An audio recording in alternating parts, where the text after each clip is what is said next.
Okay, now we're going to talk about shading our Tim Burton inspired portraits. So start off, I just want to show you my family so you can see a little bit about how you can do different hair. So I have light colored hair and so does my daughter. My son's is a little bit darker and not as much hair over there. But you can see there's areas that are white. There's areas that are darker and medium gray. You don't want tons of just the paper color. So I'll show you how to do that. Now, I do have two examples here of me.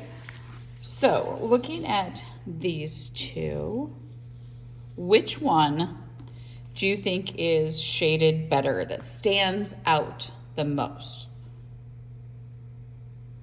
If you said this one, I agree. This one, if you look, everything still looks gray of the paper.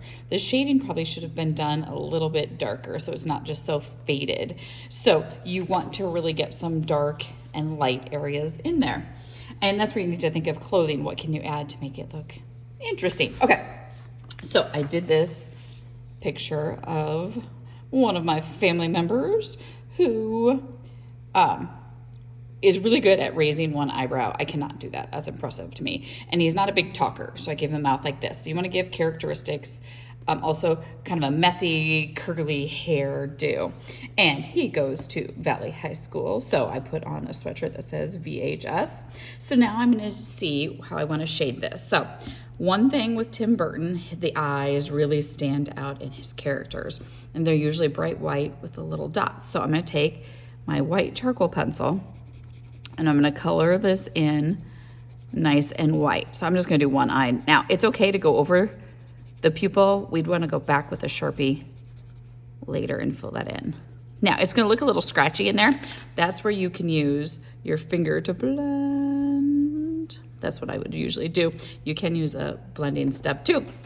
Now, to make the eyes stand out even more and to look like Tim Burton's artwork, there's usually shadows around the eye. Someone said it has a zombie look to it. I think it just makes the eyes stand out. So I'm gonna put a little bit of gray around here.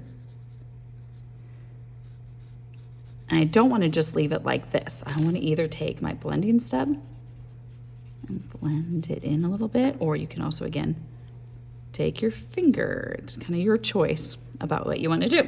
And you would do the same thing. Now to make the face look rounded, I would wanna add charcoal on the edges, darker, and then get a little bit lighter. And I would do that all around. Same with the ears, and same even with the neck. Okay, and I would shade that in. Let's say he's kind of got a pale skin. I would give him a little bit darker hair, so I'd press harder than I did for the skin. Give him some dark color there. And then I'd have to look and see what kind of things would I want to do with the sweatshirt.